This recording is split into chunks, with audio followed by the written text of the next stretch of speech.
পাচারের আগে উদ্ধার লক্ষাধিক টাকার কাঠ। বড়সড় সাফল্য বাঁকুড়ার জয়পুর রেঞ্জের বন বিভাগের। জঙ্গল থেকে শালকাঠ পাচারের অভিযোগ, প্রশ্নের মুখে বন বিভাগের ভূমিকা।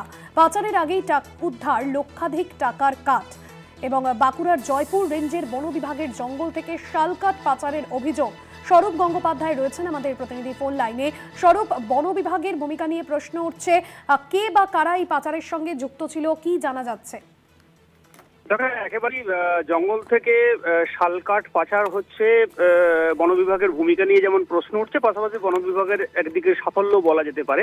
গোপন সূত্রে খবর পেয়ে গতকাল রাত্রিবেলায় বাঁকুড়ার জয়পুর রেঞ্জের পুলিশ এবং বন বিভাগের যৌথ উদ্যোগে বাঁকুড়ার জয়পুর রেঞ্জের গোপীনাথপুর এলাকা থেকে একটি শালকাঠ বোঝাই লরিকে আটক করা হয় এবং প্রায় লক্ষাধিক টাকার কাঠ উদ্ধার হয়েছে। লরিটিকে আটক করে রাখা হয়েছে এবং বন বিভাগের তরফ থেকে যেটা জানানো হয়েছে, যে লরিটির মধ্যে শালকাঠ ছিল সেই লরির যিনি চালক ছিলেন তার কাছে কোনো বৈধ নথি ছিল না। স্বাভাবিকভাবেই কাঠ পাচার হচ্ছিল বলে মনে করছে বন বিভাগ। এবং এই যে কাঠ পাচার করে কোথায় নিয়ে যাওয়া হচ্ছিল, কোন জায়গা থেকে কাঠ নিয়ে আসা হয়েছে, সেই বিষয়টাও কিন্তু খতিয়ে দেখা হচ্ছে বন দপ্তরের তরফ থেকে। একদিকে কতুলপুর থানার পুলিশ, জয়পুর থানার পুলিশ এবং জয়পুর রেঞ্জের আধিকারিক সহ উচ্চপদস্থ আধিকারিকদের নেতৃত্বেই মূলত এই ধরনের একটা কাঠ পাচার চক্রের বা কাঠ পাচার আটকাতে পারলো বা রুখে দিতে পারলো বন বিভাগ।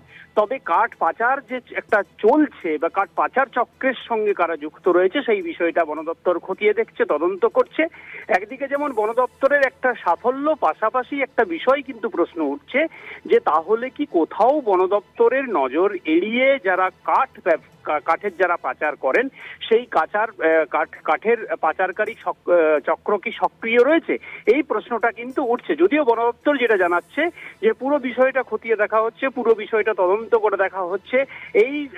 এই কাঠ কোথা থেকে নিয়ে যাওয়া হচ্ছিল, কোথায় নিয়ে যাওয়া হচ্ছিল, কেন নিয়ে যাওয়া হচ্ছিল বা কোন জঙ্গল থেকে নিয়ে আসা হয়েছে, এগুলো পুরোপুরি তদন্ত করে খতিয়ে দেখা হচ্ছে। আগামী দিনে যাতে এই ধরনের ঘটনা এড়ানো যায় বা আগামী দিনে যাতে কাঠ পাচার চক্রের যে চক্র রোখা যায়, সেই বিষয়গুলোর দিকে বন দপ্তর নজরদারি বাড়াচ্ছে বিভিন্ন জঙ্গল এলাকার বিভিন্ন রাস্তাতে।